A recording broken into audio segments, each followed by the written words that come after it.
Չնայած օրենսդրական մակարդակում կանանց եւ տղամարդկանց հավասար իրավունքները ամրագրված են, հասարակության մեջ դեռևս առկա են կարծրատիպեր, խտրականության եւ անհավասարության դրսեւորումներ։ Իրավական շաբաթի այս թողարկմանը կանադառնան կանանց իրավունքների պաշտպանությանը, իրավական մեխանիզմներին եւ այն քայլերին, որոնք նպաստում են հավասար հնարավորությունների ձևավորմանը հասարակության մեջ։ Մանրամասները Օֆելիա Արսենյանի պատրաստած ռեպորտաժում։ Մարտի 8-ը ամբողջ աշխարհում նշվում է որպես կանանց իրավունքների պաշտպանության միջազգային օր։ Տոնը սկիզբ է առել դեռևս 20-րդ դարի սկզբին, երբ կանայք տարբեր երկրներում պայքարում էին հավասար իրավունքների, աշխատանքի, արժանապատիվ պայմանների եւ քաղաքական մասնակցության համար։ Այսօր մեծամասամբ կանայք եւ տղամարդիկ ունեն հավասար իրավունքներ եւ պարտականություններ, բայց երբեմն սա միայն օրենքի սահմաններում է մնում։ Կանայք ավելի հաճախ են հասարակության կարծրատիպային ընկալման հետևանքով խտրականության եւ բռնության բախվում։ Միանշանակ հասարակության ընկալումն է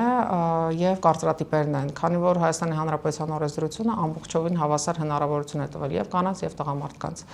Այնուամենայնիվ հարկ է նշել, որ հենց հասարակության ընկալումն է տարիների ընթացքում փոխվել։ Այսօր կանայք ներգրավված են տարբեր ոլորտներում, տնտեսական, քաղաքական, պետական կառավարման ոլորտներում, բայց ամեն դեպքում դեռ աշխատանքները պետք է շարունակվեն, որպեսզի այս կարծրատիպերը իսպառ վերածվեն։ Խտրականություն համակարգում առկա չէ, որոշումները կայացվում են հիմք ընդունելով իրավական նորմերը եւ փաստական հանգամանքները։ Մարտի 8-ը ոչ միայն շնորհավորանքների եւ ծաղիկների օր է, այլև հնարավորություն հիշեցնելու, որ կանանց իրավունքների պաշտպանությունը շարունակում է մնալ կարևոր թեմա աշխարհի մի շարք երկրներում։ Կանայք շարունակում են պայքարել հավասար վարձատրության, ղեկավար պաշտոններում ներկայացվածության, կրթության, անվտանգ կյանքի իրավունքի համար։ Օրենսդրության առումով պետք է նշենք, որ այստեղ եւս ունենք բազմաթիվ խնդիրներ եւ խնդիրներից մեկն այն է, որ դեռևս չունենք համապարփակ օրենսդրություն, որ ամբողջապես կանդրադառնա խտրականության հետ կապված բոլոր հարցերին։ Պետք է ուրախությամբ նշեմ, որ այժմ մշակվում է նման նախագիծ եւ նախագծի մշակման առումով կարևոր հանգամանք կա նաեւ, որ խտրականության կանխարգելման եւ խտրականությունից պաշտպանության մարմնի համապատասխան դերը նաեւ նախատեսում է վերապահվել հենց մարդու իրավունքների պաշտպանին եւ այս առումով կարծում եմ, որ օրենսդրական մակարդակում կունենանք համապատասխան նախագծի ընդունումից հետո ամուր երաշխիքներ նաեւ հետագա աշխատանքներն առավել արդյունավետ կերպով իրականացնելու տեսանկյունից։ Հայաստանում եւս մեծ ուշադրություն է դարձվում կանանց իրավունքների պաշտպանությանն ու հավասար հնարավորությունների ստեղծմանը։ Տարբեր հասարակական կազմակերպություններ եւ պետական կառույցներ իրականացնում են ծրագրեր, որոնք նպատակ ունեն խթանել կանանց ակտիվ մասնակցությունը հասարակական, քաղաքական եւ տնտեսական կյանքում։ Կանայք պետական կառավարման ոլորտում բարձր պաշտոններ են զբաղեցնում են քաղաքականությամբ եւ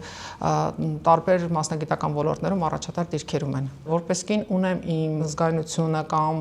կարծիքը որոշակի հարցերի շուրջ, սակայն երբ հասնում է որոշումներ կայացնելուն, առաջնորդվում միանշանակ գործող իրավական նորմերով եւ իմ լիազորությունների շրջանակով։ Մերօրյա իրականության մեջ միջազգային կազմակերպություններն ու իրավապաշտպանները շարունակում են ընդգծել, որ կանանց իրավունքների լիարժեք իրականացումը պահանջում է արդյունավետ իրավական մեխանիզմներ եւ դրանց հետեւողական կիրառում։ Մարդու իրավունքների պաշտպանի աշխատակազմում ամենօրյա ռեժիմով իրականացվող մշտադարձման արդյունքները ցույց են տալիս, որ այս ոլորտում խնդիրները բազմաթիվ են եւ բազմաշերտ են։ Դրանք վերաբերում են տարբեր ասպեկտների եւ տարբեր ոլորտների, որոնցից է նաեւ հասարակությունում առկա կարծրատիպերը, համապատասխան մոտեցումները, կենդերազգայուն մոտեցումների բացակայությունը, եւ դա մենք կարող ենք տեսնել գրեթե բոլոր ասպեկտներում։ Կարող եմ շեշտել նաեւ հենց իրավասու պետական մարմինների մոտ համապատասխան կենդերազգայուն մոտեցումների բացակայությունը։ Օրենսդրական շարունակական բարեփոխումները միտված են լիարժեք իրավահավասար պայմանների ապահովմանը, որևէ հատկանիշով, այդ թվում սեռով պայմանավորված անհավասարության դեպքերի կանխարգելմանը։ Վերջին ժամանակահատվածում որոշակի աշխատանքներ իրականացվել են, սակայն դրանք դեռևս շարունակում են արդիական մնալ։ Ես կփորձեմ օրինակներով, այսպես ասած, ներկայացնել։ Շատ հաճախ մենք տեսնում ենք իրավիճակներ, երբ օրինակ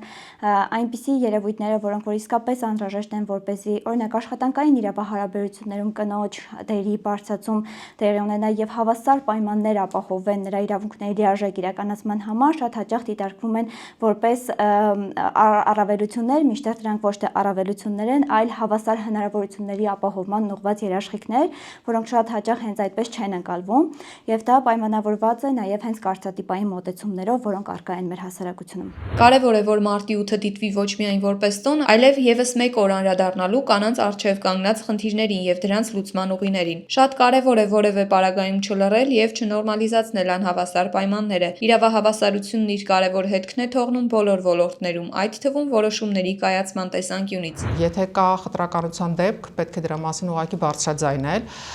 քանի որ այսօր պաշտպանության մեխանիզմները բազմաթիվ են եւ կարելի է դիմել համապատասխան մարմիններին, հավատալով, որ օրենքը հավասարության կողմն է։ Շատ կարեւոր է, որովհետեւ նման որոշումները լինելու են ավելի արդար, արդյունավետ եւ հավասարակշռված։ Իրավահավասարության ապահովումը պահանջում է ոչ միայն օրենսդրական կարգավորումներ, այլ նաեւ դրանց հետեւողական կիրառում եւ հասարակական մտածողության փոփոխություն։ Միայն այդ դեպքում հնարավոր կլինի ձևավորել առավել արդար եւ հավասարակշռված հասարակություն։